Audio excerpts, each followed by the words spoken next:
Pak Mahfud, sekarang saya mau beranjak kepada apa yang Pak Mahfud saya baca di koran dalam minggu-minggu ini kegiatannya. Salah satu yang Bapak lakukan pada minggu ini adalah memenuhi undangan Pak Eros Jarot. Kalau nggak salah pada tanggal 18 atau 19 Pak, saya lihat di berita itu, Anda diundang Budayawan Eros Jarot dan Anda sampai ke sana, datang ke sana lalu berkumpul dengan sejumlah tokoh.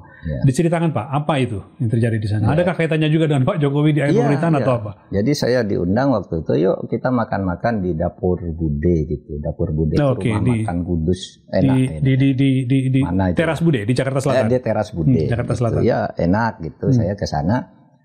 Ya. Saya kira sudah dirilis ya oleh Refli Harun, tapi muncul di podcast ya di podcastnya Refli tapi saya ingin mendengarkan dari Bapak seperti apa. Ya benar. Jadi pada waktu itu gini, Pak Jokowi ini seharusnya di-impeach menurut mereka. Kata teman-teman yang hadir. Kata teman-teman sekarang ini situasi di masyarakat sudah matang. Mereka ini diskusi yang ada Eros Jarot, Antoni Budiawan, Refli, Said Didu, macam-macam lah, banyak lah. Didu ada saya lihat Bambang Harimurti, ada Lukas Suarso, segala macam. Dan sebagainya. Saya katakan kalau impeachment, tidak mungkin. Nggak mungkin? Nggak mungkin. Bapak sampaikan ke mereka? Iya, karena begini, impeachment itu kan harus disusun dulu oleh sepertiga anggota DPR. Ini salahnya di-impeach. Sudah itu nanti harus ada sidang 2/3 yang hadir. Kalau sidang 2/3 aja misalnya tidak hadir karena pendukungnya Pak Jokowi lebih dari 80% saat ini, tidak hadir sidang, tidak ada impeachment. Habis itu kalaupun sidang bisa hadir harus ke MK. Di MK itu diberi waktu 90 hari. Padahal ini sudah kurang 6 minggu. Iya, nggak nyampe 1 bulan lagi. Tidak mungkin impeachment. Gitu. Sehingga apa? Kalau begitu, biar ada peradaban baru, ya mundur saja. Seperti Pak Harto dulu tidak perlu impeachment, gitu. Penjelasan yang bisa saya berikan. Itu sebabnya salah satu kesepakatan mereka itu adalah mundur Pak Jokowi, kira-kira gitu ya. Lalu sudah itu terus gimana? Mau dibiarkan gitu? Nah, ada usul nanti urusan pidananya bisa diurus sesudah serah terima, itu sesudah berganti presiden. Karena hukum itu kan kalau pidana kan daluarsanya 18 tahun. Di mana urus apa yang mau ya kalau ada tindak pidana apa misalnya terlibat korupsi, penyuapan, terlibat ya di situ. Kalau di kalimatnya itu kan terlibat, bukan melakukan. Bukan melakukan. Terlibat.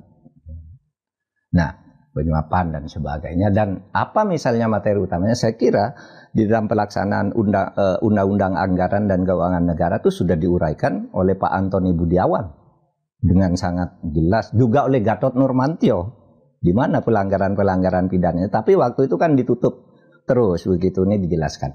Nah itu besok dibuka pelan-pelan, bukan karena dendam, ini membangun peradaban ke depan. Bernegara yang bagus tuh bagaimana agar semuanya bertanggung jawab. Kemudian ada lagi misalnya masalah Gibran. Bagaimana kalau Gibran aja yang tidak dilantik? Tidak bisa secara politik, saya bilang. Atas dasar apa Anda Gibran tidak dilantik? Dilantik aja. Secara politik pasti Pak Prabowo akan terganggu karena pelantikan itu satu paket. Iya kan? Iya kan? Kalau gitu gimana? Ya udah nanti aja. Sesudah dilantik baru diambil langkah-langkah. Itu kata Pak Mahfud ke teman-teman itu? Ke mereka ya mereka semua bicara begitu akhirnya. Tapi saya katakan jangan mengganggu Pak Prabowo, biar dilantik aja dulu. Nanti sesudah itu kita hitung-hitungan gitu tentang ini. Istilahnya ya membuat negosiasi baru untuk membangun keadaban kita di dalam bernegara itu. Ada lagi yang muncul di situ. Hati-hati, tanggal 16 Oktober ini akan ada pemilihan ketua MA. Oh iya betul. Nah ini sudah ada yang mengatakan ini sudah lakukan pendekatan seseorang kemarin yang mengadili Kaisang yang vonisnya tidak masuk akal itu sekarang mendapat dukungan dari tanda petik, saya tidak tahu benar atau tidak, kelompok pendukung istana. Hati-hati agar kedepannya MA, Mahkamah Agung itu lebih baik, karena bagaimanapun putusan tentang Kaisang itu sampai sekarang itu tidak ada yang menjelaskan dari Mahkamah Agung, entah hakimnya, entah jubirnya, Hanya jawabannya hakim itu independen, tidak boleh diganggu gugat, kan gitu. Padahal itu salah gitu. Nah, kalau begitu ini apa? Moral. Iya kan? Permainan politik. Nah, sangat bahaya kalau hukum itu dijadikan political trade off ya, untuk hal-hal yang menyangkut kepentingan publik. Itu juga udah mulai muncul sekarang. Itu poin ketiga. Tanggal 16. Tanggal 16 Oktober ini, Pak. Ya, pemilihan karena Pak Syarifuddin lahir tanggal 17 Oktober. Okay. Jadi publik harus mencermati nih proses pemilihan ketua MA nih, Pak ya. Harus mencermati. Ada banyak kepentingan di situ ya. Ya, itu yang muncul di diskusi itu kan, mereka ahli-ahli semua tuh. Saya sih datangnya agak terlambat juga.